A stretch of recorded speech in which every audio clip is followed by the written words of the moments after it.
legendary Room 8. And Shadow Stevens, the official announcer. Welcome me to the San Diego Comic Convention Spotlight on Ben Edlund.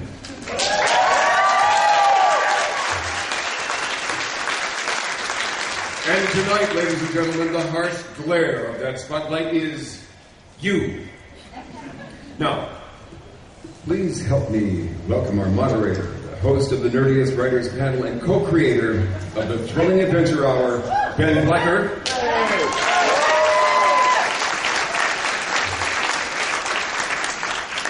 And finally, the subject of our scrutiny. Some call him genius. A lightning rod of inspiration, foretold by ancient prophecy. I call him Ben Edlund.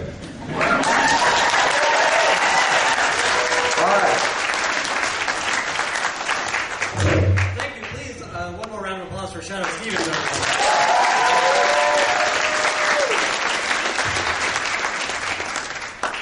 Hi, Ben. Hi. How's it going? What do you want to talk about today? Oh, I All came these here. people are here to see you. Yes, I've come here to talk about me. I was told that I could talk about me for about 40 minutes. I think we should do that. If anyone wants to leave, now's the time. Now that you know what's on the agenda. Just, the whole notion of the spotlight, the whole notion of the idea that anyone has paid any attention at any time is beautiful. I didn't know what... This is wonderful to have that, too. That's also gorgeously crafted. But what I'd like to do is kind of like look at a couple of different aspects of what I've done over the last 20 years in television and kind of discuss them. And Let's start easy. Yeah. And talk about the things that, as a youth, a young man taking in the world, the things that dented your mind. Right. Is that the way you put it? Yeah, no, I think that makes some good sense. Wrinkled your brain, possibly. I realized recently that one of my earliest cinematic memories was my parents took me to Monty Python and the Holy Grail. I think when I was about... What year did that come out? Like 75? 75. So when I was like 7. So that was just a very strange thing to see that. Also that four-way amputation of the Black Knight when you're not even sure if it's funny or if it's not, or there's like a secret garden of some taboo area that you start to realize is black comedy. And that was something really, really powerful to me. That started it. There's a lot of other sources that kind of went along with that. Yeah, I think we know you as, a genre guy. Yeah. And obviously there's this real streak of black comedy through your work. What were some of the genre things that you can point to that even, that maybe we can see echoes of in your work today? Let's see.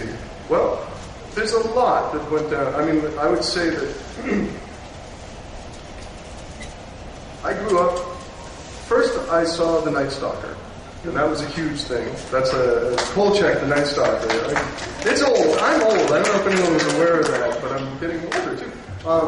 But there was a chain of the things. I think I remember. Star Wars blew my doors off. I was at the exact right age. I started to compose my own Oscar-winning acceptance speeches, and they were all just, "Thank you, George Lucas, for showing me the world."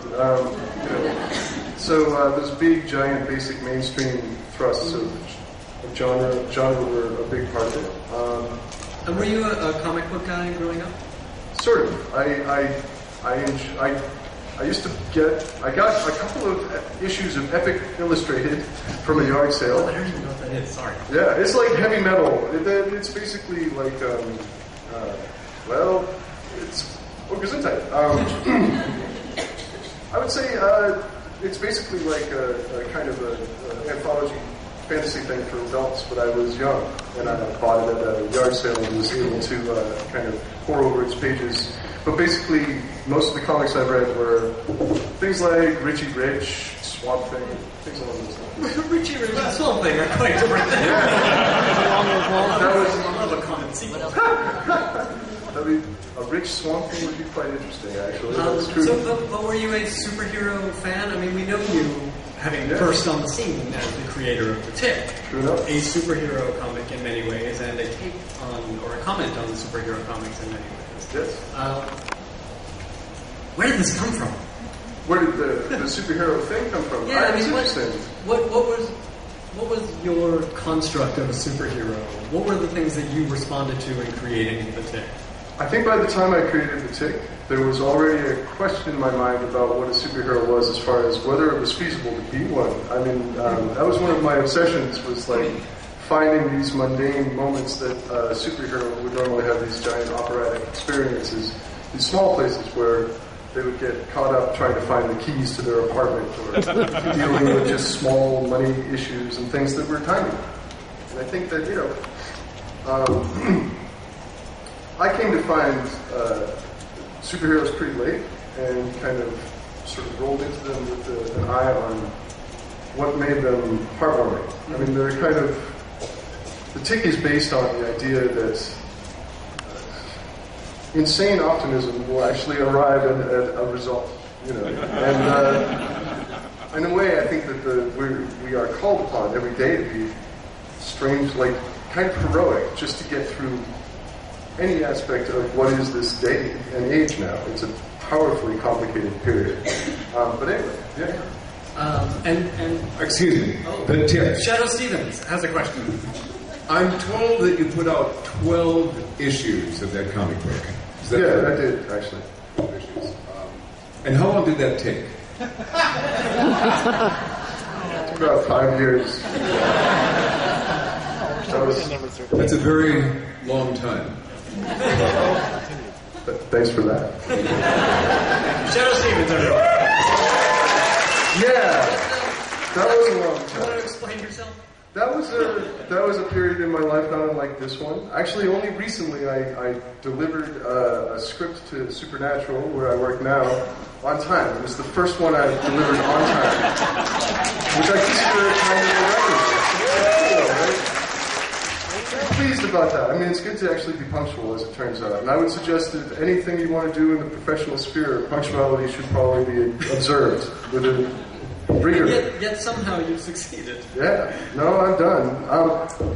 Maybe we could show... I was hoping. Yeah. I'd like to show one clip, one little piece from the Tick show, the live-action show. Because I feel we've seen a lot of the cartoons, lovely things, but this, I feel the actors in this really caught something, and there was just a beautiful moment. And I just took one piece that we could watch for a moment, and we can maybe discuss it a little bit. Okay? Cool. And I'm going to work a computer now, so we're not going to see anything. We're going to have to sit in silence. You do that. I'll fail. When was the last time you guys watched the Tick TV show? Last week. It holds up great. I know I'm preaching to the converted. Don't show that. Don't show that. Everyone, of course. I told you I would mess it up. This is what you get. But wait, you don't even get this yet. Hang on. Charming. Go!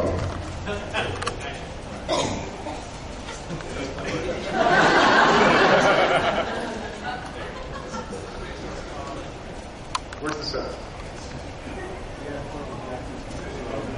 Oh! Can you turn the lights on again? Oh, perfect. What, Jack? Alright, no, this is actually perfect. This is exactly how anything that I will ever conduct in my life goes. We have a very complicated plan, and this is exactly what it's supposed to arrive at.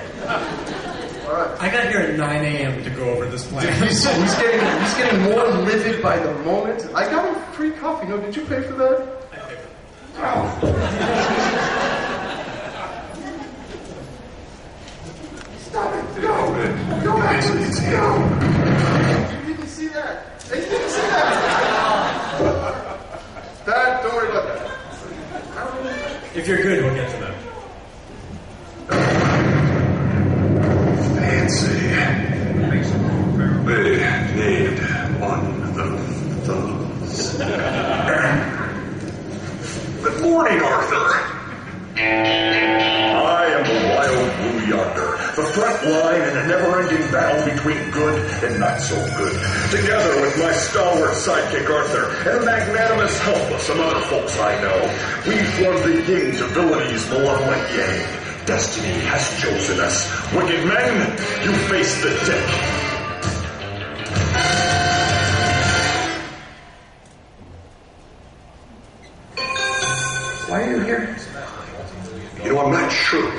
was over there for a while. Then I was in the kitchen, then I just wandered around for a bit, and I ended up here.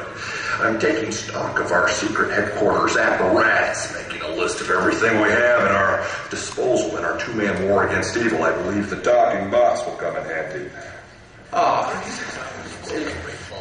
Talking box. Oh, I dug through your crime library. What? So many villains. A newspaper clipping monument to this city's dire need. These aren't mine, they're private. Yes, and alphabetized, color-coded in those plastic tabs. Clearly another one of your special talents must be added to our list of resources. Arthur's driving obsession to organize. Yes, I'm able to take it. Fine. Believe me, I would change that if I could. Good Lord, man, retain that anus. One day its fruit may be the only thing that stands between us and total oblivion. I'm not sure I'm ready for all this. I didn't realize everything was going to move so fast. Well, neither did I. Who are you? You're in my house. I don't even know you. You know me, Arthur. You always have. I'm the you want to be. The only thing stopping you from being me is you.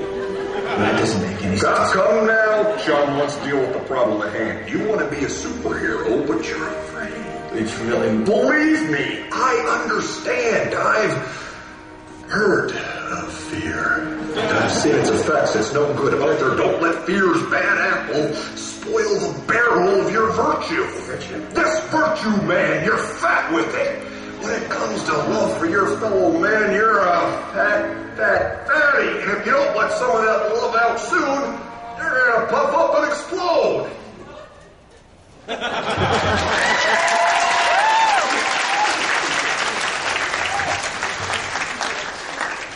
Keep the lights down.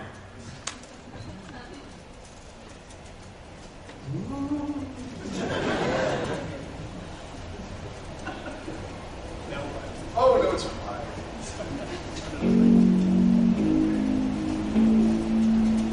Ladies and gentlemen, please welcome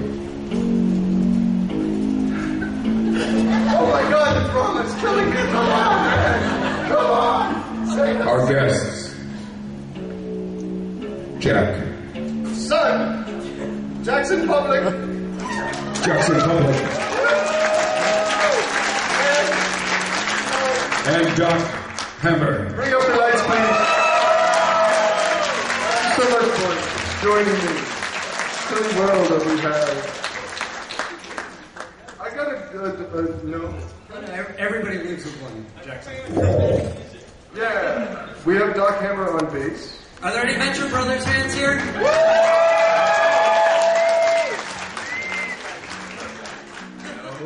that work? Is that on? Is that an on thing? Okay. Hi guys. Hi. Thanks for coming. How's it going? Pretty good. Sorry.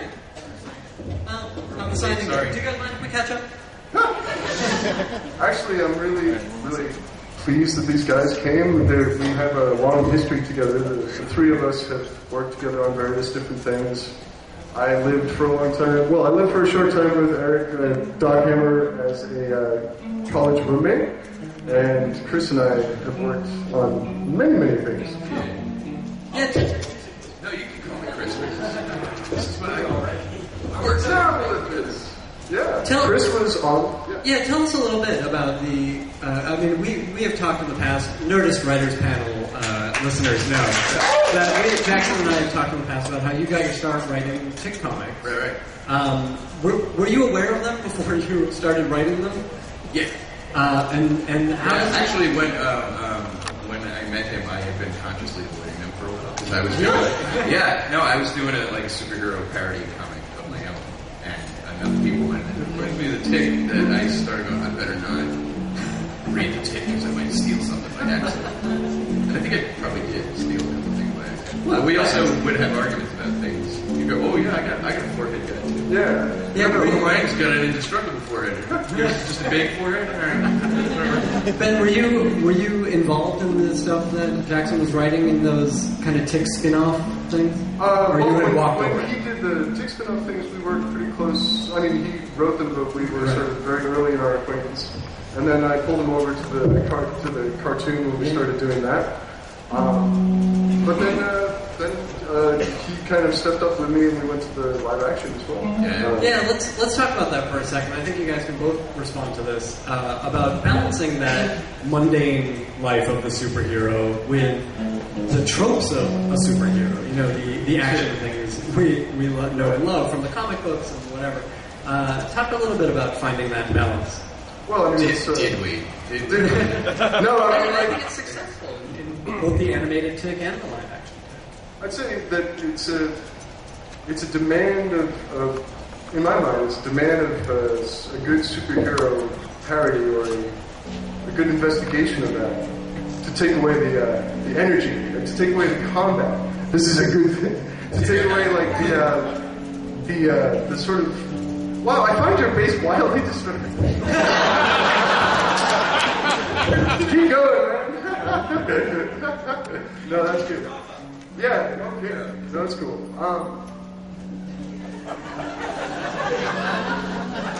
So basically, like the mundane aspects of living. Yeah. Right on mundane. But basically, mundane. No, we should. Okay. Sorry, what? No, it's all right. How did you balance the? Yes, go. Oh, how did we balance Yes, we did. the mundane? No. I mean, like basically, We had to take all the spider tanks out of the scripts. that is true. In live action, It did take us a while to learn, like those of us who came from the cartoon, that we could not write whatever we wanted for this live action thing. True. But we learned really fast. We learned off like one script. we learned because the people with the money came to us with a very different expression on their faces, and almost as if we had taken one of their children. And we really came from a place where we thought computer graphics would solve all our problems. And we had one visual effects guy whose job appeared to be just to come to us and say, well, no. Do this and that, no. And it was a powerful, negative reinforcement. Let's dig a little deeper into the Tick before we move on from that. But you know, we were talking a little bit earlier about this construction of the male superhero. And the Tick is a very masculine character. That's and as are you. I mean, I'm more like a bike, like a walking bike. And the Tick is, he's masculine in a certain number of ways. He's got big pectoral muscles and a good frame. I'm not sure if he's got genitalia. He's actually more like a little boy in a lot of ways. With a little boy who maybe swallowed a thesaurus but didn't quite, fully swallow it. Kind of choking on, a little boy choking on a thesaurus is what I think he is. That was the pitch. With a lot of love. Yeah, that's how that show got on the air, actually. Oh, really? A boy choking on a thesaurus? It's like, but yeah, there was... Yeah, I mean, I guess it's a question of balance, because you go too far in one direction on the Tick, and it's a little bit Captain Marvel or maybe 40s Superman, and you go too far the other way, and he's sort of a squishy, swamp thing or something like that. But tell me about constructing this character and the iterations that he went through in print, in animation, and the live action. Well, yeah, I mean, there was the first notions of him in the comic book form. He was very much he was sort of a kind of an idiot, and he spoke high school French. Was part of, like that. He was actually supposed to be a much more dangerous lunatic than he became. And ultimately, if you watch his line, he goes from the furthest out from popular culture, being a newsletter, kind of small feature. And as he climbs towards the center, closer to the center of popular culture, he starts to become more and more of a different thing. He gets, in a way, sanitized, But I think that it becomes very interesting because he becomes more and more like the things that he was parodying. But there is always this quality to him that is, I guess, it's Don Quixote. It's this thing, again, the optimism, tilting at windmills, and there's maybe an important aspect of that has always struck me. that he's got like this spark that is beautiful. Love. Yeah, he's full of love. God help him. God help him. He did. He is, and I mean, it seems in stark contrast to the characters you're currently writing. It's a good point. In fact, that's a good... Are you guys watching the Supernatural? That is a very different... Oh, we need a big, big bass hit on that. It's a world nightmare, Supernatural. Thank you, Doc Hammer. So how do you approach these characters on Supernatural who are real, they're manly men?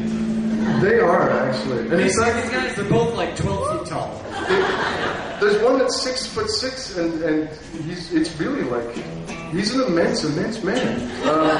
But they are, and the Supernatural, in fact, going there was, it felt like a place where I had to actually learn to be kind of manly. I felt like I had to kind of change my way of speaking for a little bit just to kind of fit in, oddly enough, which is weird. Did your frames of reference have to change from?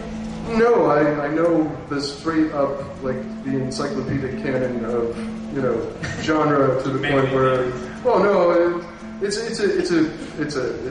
a sheen of manliness over the same deep culture that we don't share. Don't get me wrong. Do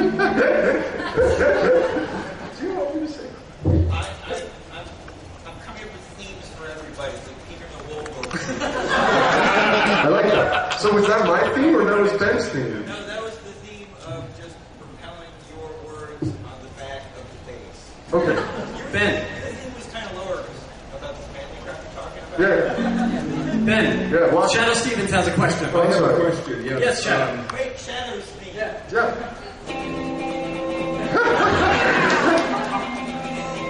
All right. Ben, Yeah. how do you condone working on a television show that in essence is based on the idea that the unfamiliar is going to strangle you in your bed? What is it to pour nightmares into the popular consciousness, and is it good, do you think? Just wondering. Thanks, Shadow. Thank you, Shadow. Thank you. Good. What an awkward question to offer oneself to answer. Why don't we go to a clip? And then Let's do that. I think that that'll give me a chance to try and justify what I've been doing for the last 7 years. Let's try that. We're going to go to a clip now, so let's turn off the thing. It needs no music.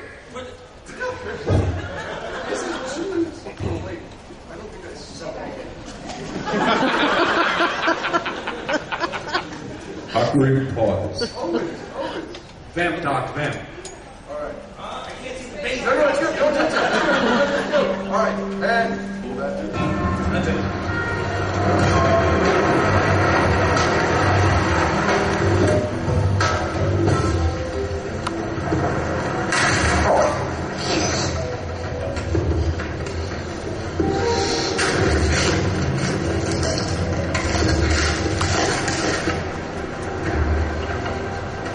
Mr. Pendleton, I presume.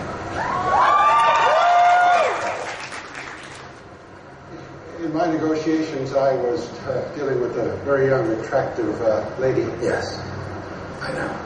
But you, piggy banker, you are a big fish. And I wanted to do you the honor of seeing this deal personally. She said the deal would be sealed with a kiss. That's right.